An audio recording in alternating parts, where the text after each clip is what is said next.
Tudo começou como começam as coisas que mudam um mundo, de forma discreta demais para assustar. Um boato distante, uma notícia curta num rodapé, um comentário que parecia exagero. Naquele dia, ninguém acordou achando que a vida estava prestes a virar do avesso.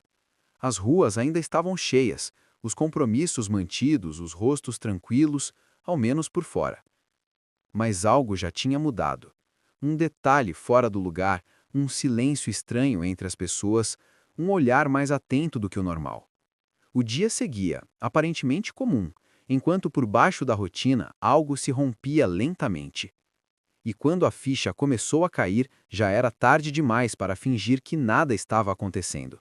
O mundo que existia até aquela manhã não voltaria a ser o mesmo. No começo, ninguém sabia apontar exatamente onde estava o perigo. Ele não fazia barulho, não tinha rosto, não batia à porta. Simplesmente circulava. Passava de mão em mão, de respiração em respiração, de encontro em encontro. As pessoas continuavam se cumprimentando, compartilhando espaços, confiando nos hábitos de sempre, sem perceber que cada gesto comum agora carregava um risco oculto. O inimigo não precisava de força nem de intenção, bastava existir. Enquanto alguns ainda chamavam de exagero, outros já sentiam o peso da incerteza crescer no peito.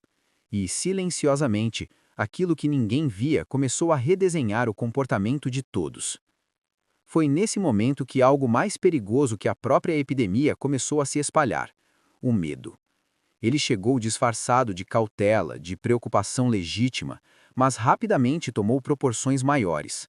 A razão cedeu espaço a impulsos, suspeitas e decisões apressadas. Qualquer tosse virava ameaça, qualquer aproximação um risco. As pessoas passaram a evitar olhares, a medir palavras, a calcular distâncias. O que antes era convivência virou tensão constante. E quanto mais o medo crescia, menos espaço sobrava para o bom senso.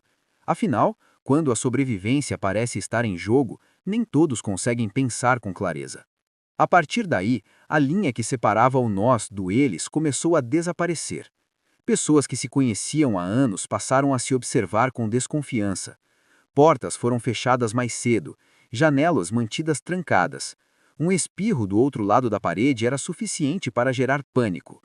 Em poucos dias, a convivência virou confronto silencioso. Vizinhos evitavam vizinhos, amigos se afastavam, famílias discutiam por decisões simples que agora pareciam questões de vida ou morte.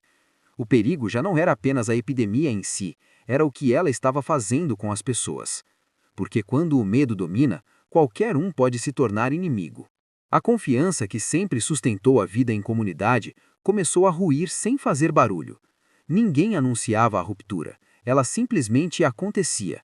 Informações eram escondidas, sintomas negados, verdades omitidas por puro instinto de autopreservação. A ajuda mútua deu lugar à suspeita. Um gesto solidário passou a ser visto como imprudência. Sobreviver já não significava cuidar do outro, mas proteger a si mesmo. E nesse novo mundo, confiar demais podia custar caro.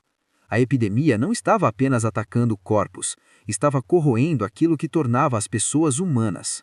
A partir daquele ponto, algo mudou de vez na forma como as pessoas se enxergavam.